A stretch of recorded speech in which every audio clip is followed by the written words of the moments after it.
At precisely 5 a.m., long before the sun had fully claimed the Nevada sky, the lights flickered on inside the Falcon Bay Air Base cafeteria. Elise Morales moved through the quiet space with the easy rhythm of someone who knew every corner, every switch, every morning routine, before most people even stirred. The aroma of fresh coffee filled the air as she arranged cups in perfect order, her hands steady, her expression focused. To the pilots who came in at dawn, Elise was a constant. Her hair was always tied back, her uniform simple, her words few. She greeted each person with a gentle nod, sometimes a knowing smile, and always the right cup of coffee before they asked. No one knew where she came from, and few had ever asked. She didn't talk about herself, and in a place where duty and rank defined most conversations, her quiet presence offered something rare, a place where you were simply seen, not evaluated. They liked her. Maybe it was how she remembered not just coffee orders, but how each person took their toast. Maybe it was how she never seemed tired even after early shifts and long days. Or maybe it was the calm she brought with her, as if she knew how to steady more than just hands on a coffee pot. Elise watched the flight line from the corner window each morning, her gaze following the movement of aircraft with something deeper than curiosity. But no one noticed that part. No one questioned the way she paused when a C-130 powered up, or how she tilted her head ever so slightly when static hit the radio feed.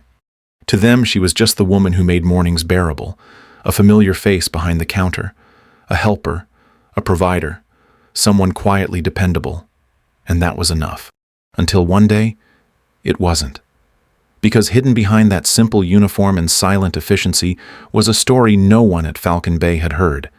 And when the moment came when everything changed, they would realize too late that Elise Morales had never really been just a coffee lady.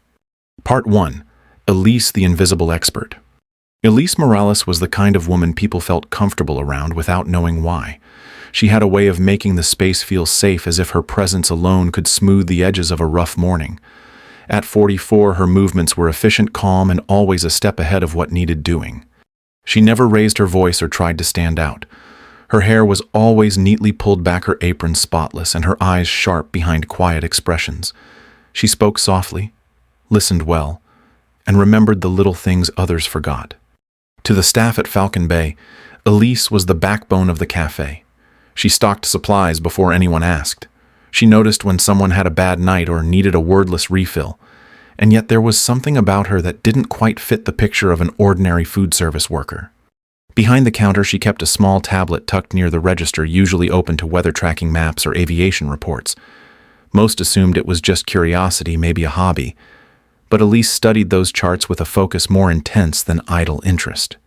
She had once flown across continents, reading cloud patterns like second nature, adjusting descent rates through storms. For nearly 2 decades, she had sat in the left seat of commercial cockpits, navigating emergencies, logging over 15,000 flight hours without incident.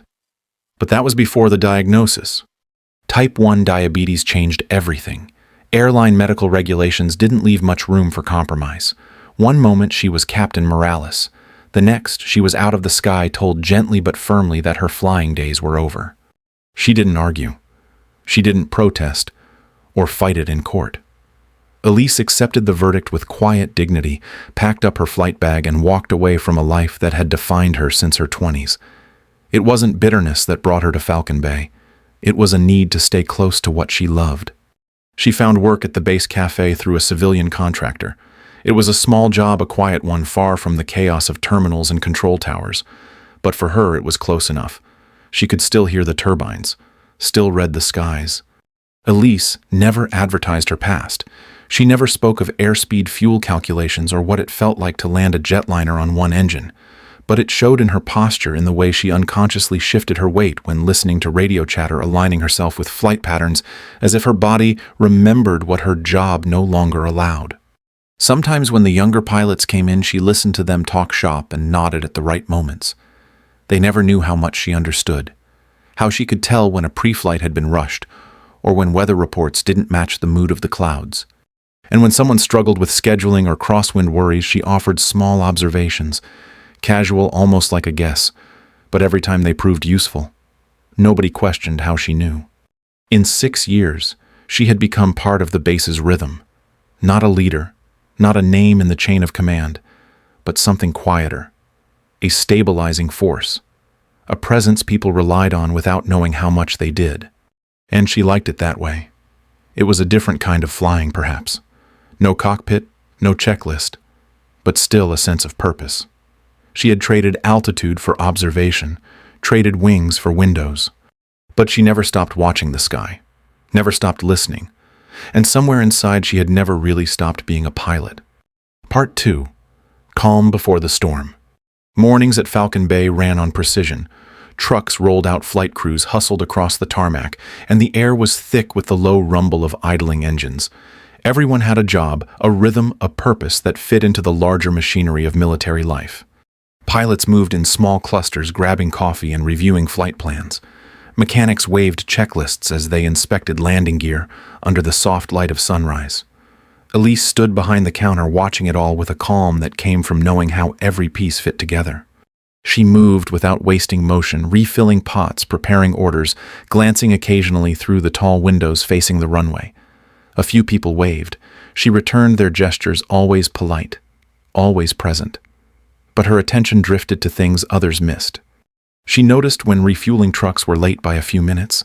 She knew when certain squadrons adjusted their launch times based on overnight wind shifts. And when a plane took off with a strange engine pitch, she paused, eyes narrowing, head tilting just slightly. Most days passed without issue. Elise worked her shift, stocked her supplies, and slipped out quietly before midday. No one asked questions. She didn't offer details, but she remembered tail numbers. She tracked flight schedules without a clipboard. On her breaks, she sat near the back window with her tablet. Weather models danced across the screen, layered with satellite imagery and wind vector simulations. Anyone glancing over would assume she was just passing time. They didn't see the focus behind her calm expression. Sometimes she muttered numbers to herself. Visibility ranges, dew point variances, crosswind thresholds. When storms built in the distance, she noticed them before the base meteorologist updated the alerts.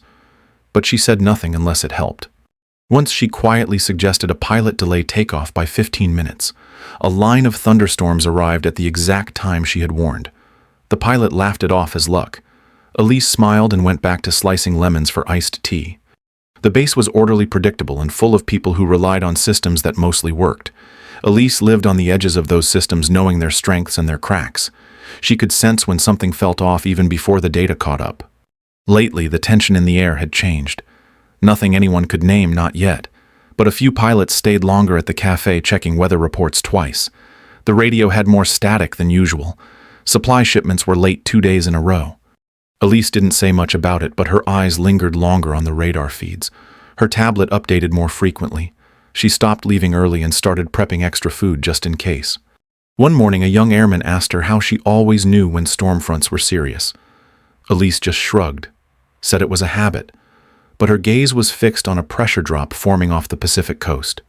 It was calm, too calm, the kind of stillness that comes before everything changes, and though no one else saw it yet, Elise Morales knew.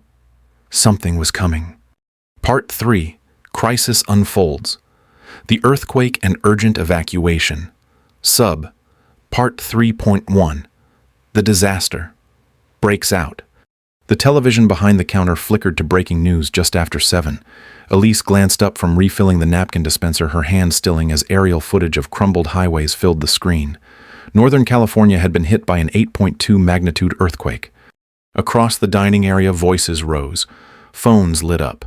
A few pilots stood frozen, watching as images of collapsed bridges and dust-covered towns streamed across the screen. Elise didn't speak. She moved to the side, pulled her tablet from the drawer, and opened her weather feed. The next few minutes moved fast. Base personnel flooded the room. Radios buzzed with updates. Colonel Reyes arrived with a stack of maps and ordered the cafe converted into a command center. By 9, the Falcon Bay base was officially designated as the primary evacuation hub for the western region. Elise stepped back, letting them take over the tables. She brewed more coffee, cleaned counters, kept out of the way. But her eyes stayed on the radar. Clouds were forming over the Sierra Nevadas. Wind patterns shifting faster than usual. Visibility at higher elevations was already dropping. Behind the noise of logistics and orders, Elise was running numbers. Runway lengths, altitude shifts, weight distribution tolerances under wind shear. She didn't need access to the operations briefing. She'd flown into mountain ranges like these before. She knew what this kind of rescue would demand. From the edge of the room, she heard talk of isolated towns with no road access. Pine Ridge, Bear Hollow, little resort areas tucked deep into valleys unreachable by truck or chopper. Hundreds of civilians trapped, children, elderly, people without power or clean water. Elise gripped the edge of the counter, not from panic, from recognition. This was the kind of crisis that changed everything. And as she watched the colonel point at maps and assign tasks, she quietly pulled up topographic charts on her screen. No one asked what she was doing. No one noticed her marking elevation contours or noting wind gust estimates at 7,000 feet. But she was already calculating flight routes. She knew where the problems would be, where the weather would block access, where the aircraft would struggle. Outside engines revved. Crews loaded supplies into waiting transports. Inside, Elise Morales returned to her espresso machine. But her mind was already in the air tracing approaches no one else could see. Something had shifted and she felt it. The kind of shift that meant someone had to act before it was too late.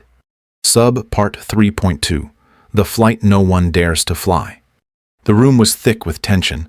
Maps covered every table in the cafe, now crowded with flight officers and operations staff. Pine Ridge had become the focus. 200 civilians stranded. Narrow airstrip. No ground access.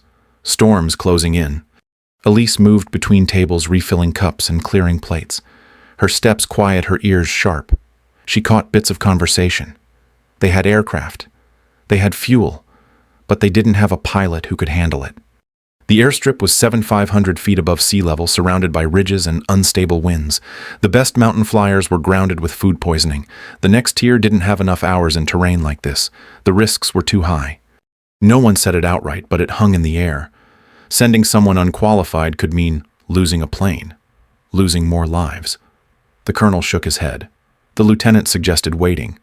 The operations officer mentioned a backup plan that didn't really exist. Elise stood at the sink washing a tray slowly. Her shoulders tense, her eyes on nothing. But inside her mind was racing. She could see the approach in her head. She knew the angle, the glide path, the throttle management it would take. She'd done harder. She could do this. But that life was behind her. Officially, legally, she was grounded. The diabetes diagnosis had ended her career, taken her wings.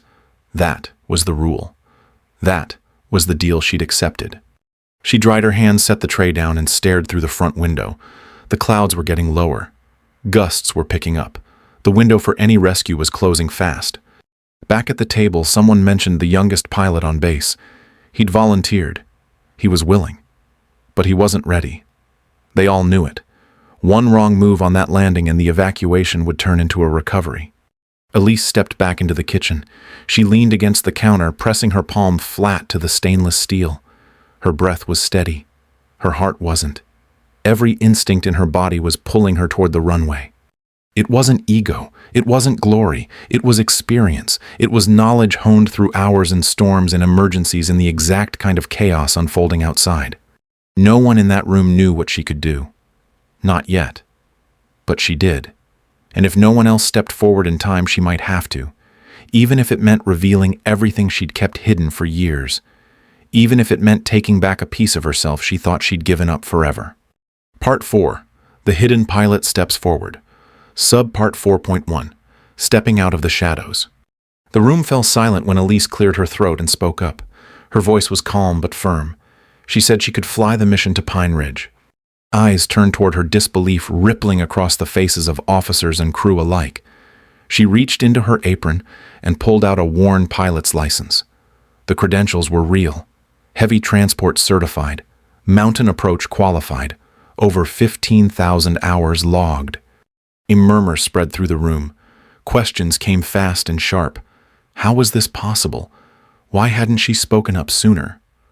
One colonel hesitated, scanning the documents carefully. Master Sergeant Lane stepped forward. He had watched Elise for years, silently observing her work behind the cafe counter. He vouched for her skill and knowledge, insisting she was more than qualified to handle the flight. The officers debated quietly but intensely. There were legal risks, medical regulations, liability concerns, yet the crisis demanded solutions beyond the usual rules. Elise remained steady, never raising her voice or demanding attention. She explained her medical disqualification was based on civilian airline standards. Military emergency operations allowed waivers for experienced pilots when lives depended on it. As the debate went on, a new respect settled over the room. People began to see Elise not just as the cafe worker they knew, but as the pilot she once was, the woman who had saved countless lives in situations others deemed impossible.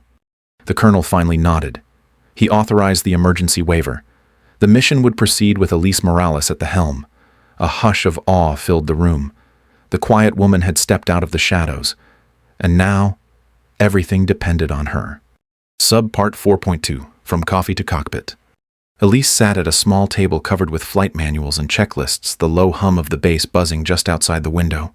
She studied the differences between the C-130 and the commercial jets she had flown for years.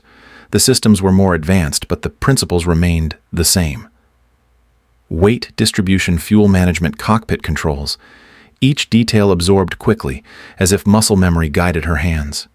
Her co-pilot, Lieutenant Ryan, watched her with a mixture of skepticism and curiosity. He was young and fresh from training, unsure what to make of this quiet woman who had emerged from the cafe with credentials that overshadowed his own. At first, he held back questions, unsure whether to trust her or doubt the sudden change in command. But as they ran through the pre-flight checks together, Elise's calm confidence became impossible to ignore.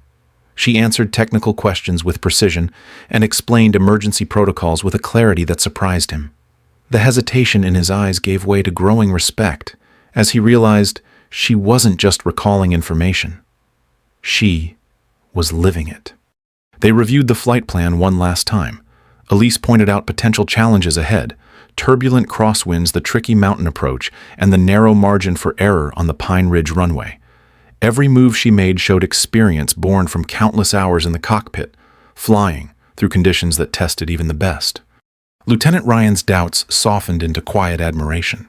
He began to see her not just as a former pilot, but as a leader who had mastered the art of staying steady when everything else was shaking.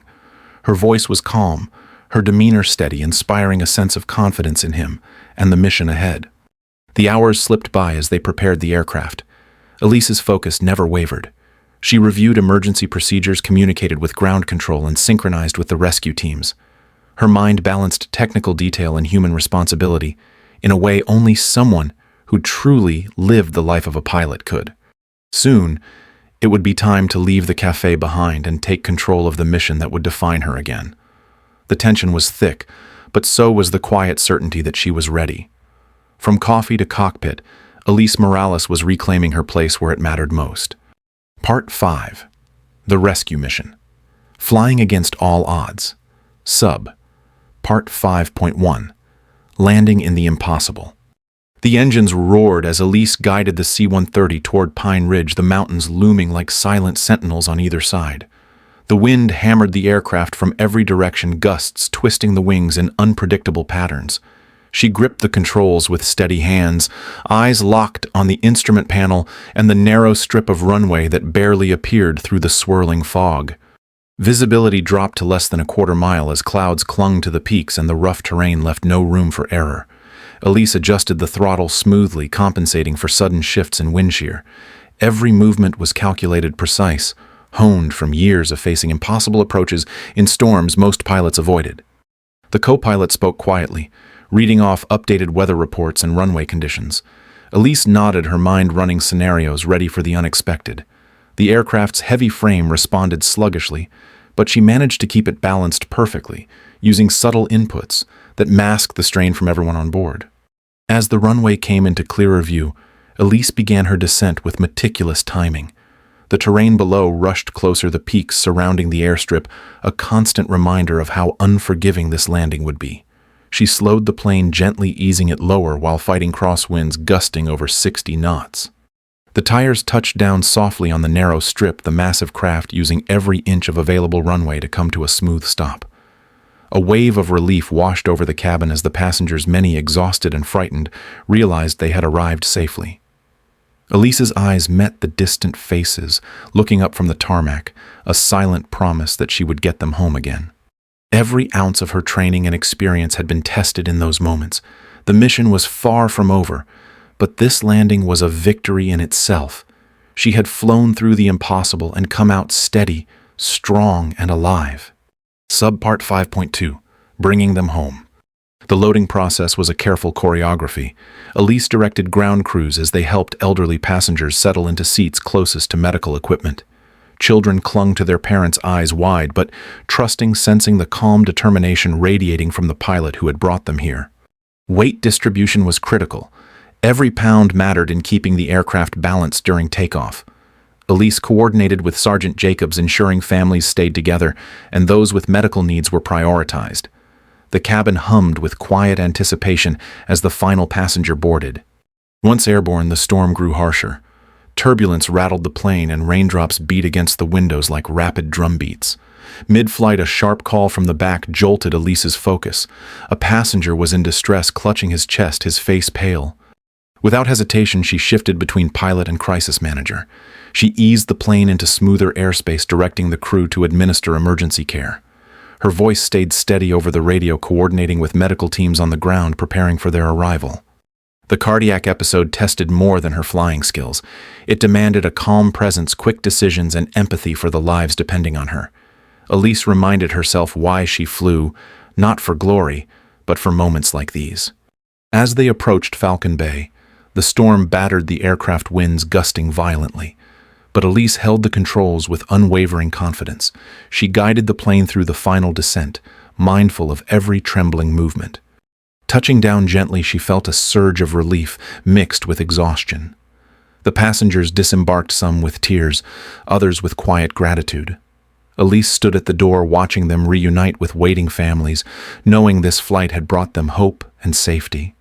In that moment, the cafe behind her seemed a world away. She had stepped back into her true calling and found a strength that blended skill with heart. The mission was complete, but her journey was only just beginning. Recognition came quietly for Elise, without fanfare or grand ceremonies. The base commander approached her the morning after the mission, expressing deep respect for her courage and skill. He offered a chance to return to flying full-time, but Elise had already found a different path.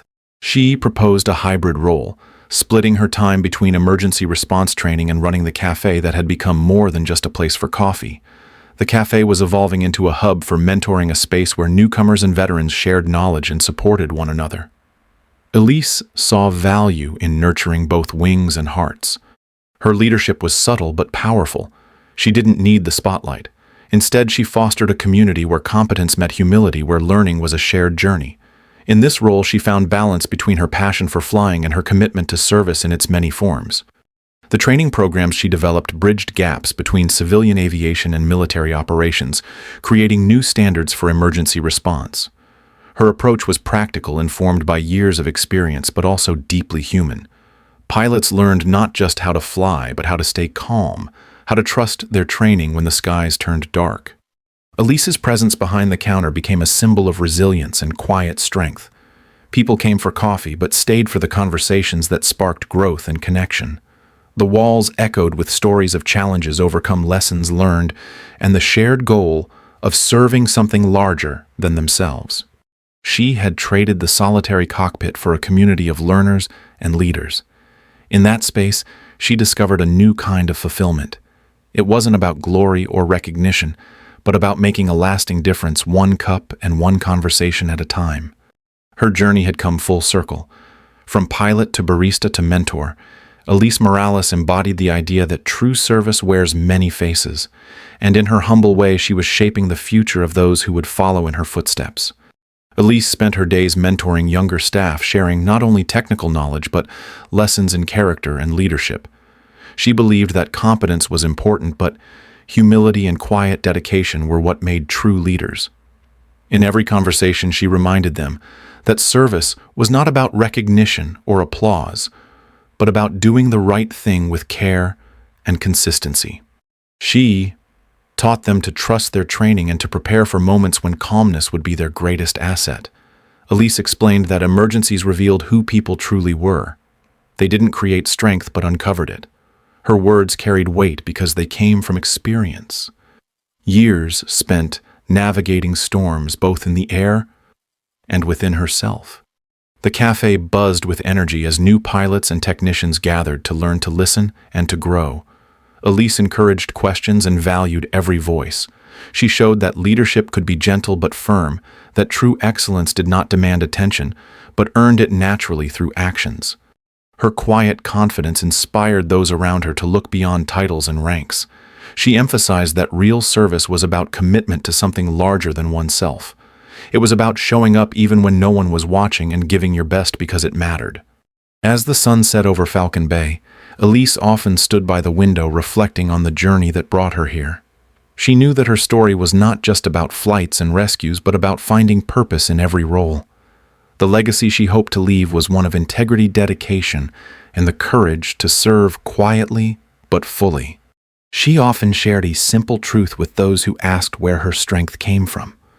People judged me by my uniform, but what truly mattered was the work I did when no one was looking. That quiet excellence was the kind of leadership that changed lives.